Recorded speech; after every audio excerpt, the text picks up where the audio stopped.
अग्रसेन की बावली मौत की आखिरी सीढ़ी। भाग 5। बावली का आखिरी रहस्य, अंतिम भाग। जैसे ही वह विशाल काली परछाई आरव के सामने पहुंची, पूरे कमरे में गूंजती हुई एक भारी आवाज सुनाई दी। हर 100 साल में एक नया रक्षक चुना जाता है, और आज तुम्हारी बारी है। आरव ने कांपते हुए पीछे हटना चाहा, लेकिन उसके पैर जैसे जमीन से चिपक गए थे। तभी उसकी नजर सिंहासन के सामने रखी एक पुरानी तांबे की पट्टिका पर पड़ी। उस पर लिखा था, जो भय का सामना करेगा वही इस श्राप को समाप्त करेगा।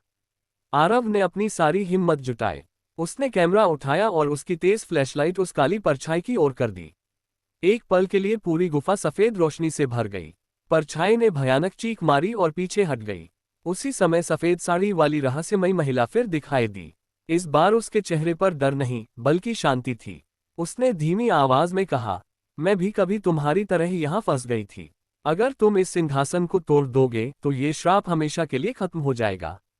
आरव ने पास पड़ा एक भारी पत्थर उठाया और पूरी ताकत से सिंहासन पर दे मारा। धड़ाम! सिंहासन कई टुकड़ों में बिखर गया। अचानक पूरी सुरंग हिलने लगी।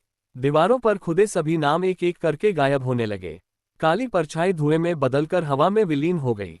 महिला मुस्कुराई और धीरे धीरे प्रकाश में बदलकर गायब हो गई। कुछ ही क्षण बाद आरव ने खुद को अग्रसेन की बावली की सबसे ऊपरी सीढ़ी पर पाया। सुबह हो चुकी थी। लोग सामान्य रूप से घूम रहे थे, मानो रात में कुछ हुआ ही न हो। उसने राहत की सांस ली और कैमरा देखा। पूरी रात की रिकॉर्डिंग गायब थी। सिर्फ आखिरी 10 सेकंड की एक वीडियो बची थी। वीडियो में आरव अकेला सीढ़ियां चढ़ रहा था, लेकिन उसके ठीक पीछे सबसे ऊपरी सीढ़ी पर एक काली परछाई स्थिर खड़ी कैमरे की ओर देख रही थी। आरव ने घबराकर पीछे मुड़कर देखा। वहां कोई नहीं था। उसने चैन की सांस ली और वहां से चला गया। लेकिन उसी शाम जब उसने वह वीडियो अपने लैपटॉप पर चलाया, आखिरी फ्रेम में वह काली परछाई धीरे धीरे मुस्कुराई और स्क्रीन पर अपने आप एक वाक्य उभर आया, ग्रेटर दैन, श्राप खत्म नहीं हुआ, उसने सिर्फ अपना घर बदल लिया है। कमरे की सारी लाइटें एक साथ बुझ गईं।